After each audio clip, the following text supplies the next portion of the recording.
जैन साथियों, मेरे चैनल में आपका स्वागत है। आज हम द्विघात समीकरण के सवालों की शॉर्ट ट्रिक बताएंगे। देखिए सवाल कह रहा है, यदि अल्फा एवं बीटा द्विघात समीकरण x square plus x minus 2 के मूल हो तो अल्फा की घात माइनस 1 प्लस बीटा की घात माइनस 1 का मान निम्नलिखित में किसके बराबर है।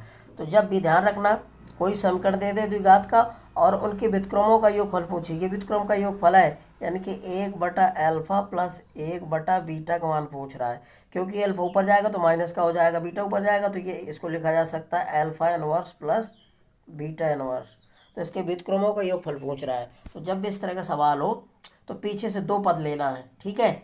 ये अचर पद और ये इसका गुणांक। तो ये जो वाला अचर पद के बाद ये जो गुणांक होता है ये हमेशा ऋणात्मक होता है। तो एक्स का गुणांक कितना, 1 है, तो -1 लिखेंगे। और ये अचर पद कितना है, -2 लिखेंगे।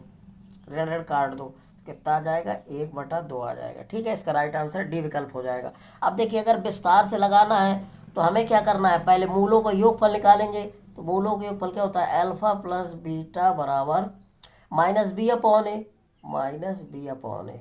अब देखिए, b का मान कितना दिया, 1, -1, a का मान दिया 1 तो -1 आ जाएगा। अब इसके बाद मूलों को गुणनफल निकालेंगे। ये होता है c/a, तो -2/a का मान 1 है। ठीक है, ये a का मान होता है एक्स स्क्वायर गुणांक, और जो x गुणांक ये b का मान होता है, और ये c अचर पद होता है। ठीक है, तो ये -2 आया, क्योंकि जब हम अल्फा की घात -1 प्लस बीटा की घात -1 को हल करोगे, इसको हल करोगे तो 1/अल्फा, इसको नीचे भेज दो, प्लस का हो जाएगा, ऋण की घात है, और 1/बीटा।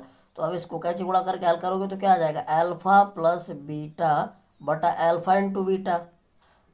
तो मूलों का योगफल कितना है, -1, गुणनफल कितना है, -2, ऋण काट दो तो कितना आएगा, 1/2 आ जाएगा। तो इतना सारा करना पड़ेगा। तो इसकी शॉर्ट ट्रिक है कि ऐसे जब भी व्युत्क्रमों को योगफल पूछे तो पीछे से दो पद ले लेना है। ध्यान रखना, एक्स का गुणांक अगर ऋण का है तो धन का कर देंगे, और धन का है तो ऋण का, और अचर पद लिख देंगे बट्टे। ठीक है, इस तरह से हल कर लेना है। तो ये शॉर्ट ट्रिक है। यदि मेरा वीडियो आपको अच्छा लग रहा है तो मेरे वीडियो को लाइक, सब्सक्राइब, शेयर अवश्य करिए। जय हिंद।